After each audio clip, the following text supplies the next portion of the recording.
Mike here with LearnLivestockPhotography.com, coming at you with this week's genuine JBH photo tip of the week.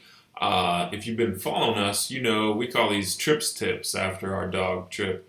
But we got a little partnership going on with Genuine JBH and their podcast platform, social media platforms here for this season of their podcast.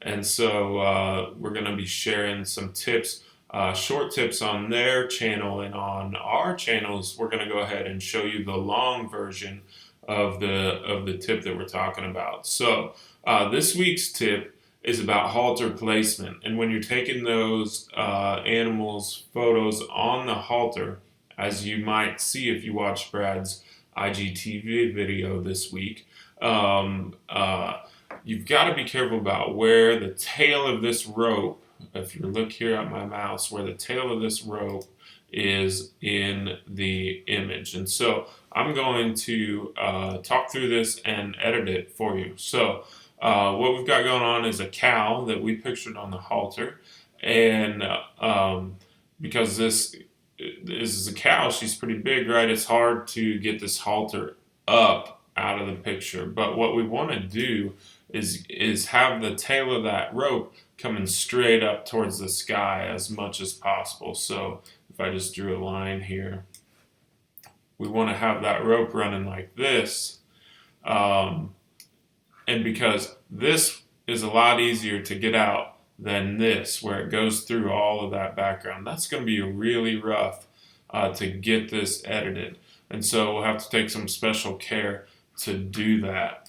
We'll remove that line and we'll give it a shot. So as we edit these halters out, we want to try, not to have this big weird line going across here where everything looks different, right? That would not look good. So we want to try to make sure that we get the halter out with as little disturbance as possible to what the image actually looks like. We'll start taking it out piece by piece and trying to blend this background together as we go so that you can't tell that this rope was here.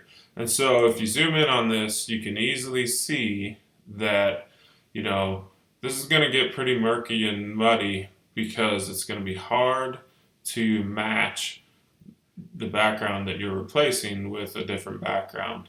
It can be done, but it's going to be difficult. Whereas if that rope would have came right up here out of the sky, it would have been really easy to just zip that thing out in a couple seconds. So my bad as a photographer here in this particular example. I should have done a better job of directing what I needed as a photographer. And so if you have somebody short, they can actually use their show stick, kind of hold one end of the rope and then push one end of the rope up with their show stick. But the best thing to do is get somebody tall on that halter so they can reach up and hold it up out of that background. So definitely our stick person could have done this if I would have directed them as such. In this particular case, we're trying to picture on halter a cow that hadn't been on the halter since her show days ended, and so she wasn't cooperating like she did back when she was a show heifer, and that's completely understandable. But we still got a decent picture of her. She looks nice, and so the only thing would be if we would have brought that halter straight up, I'd be done editing by now. So I thought that would be a good tip to share with you guys this week. Make sure you subscribe to us on YouTube. That's where we're going to share the most of our content. This is January 2021, and if you're watching this video now, all of our entry-level courses are on sale, half off, at LearnLivestockPhotography.com. Be sure to subscribe to us on YouTube, follow us on Facebook and Instagram, and sign up for our email newsletter to make sure that you don't miss any more photography tips from Learn Livestock Photography. Have a great week, great weekend, and take care out there. See ya.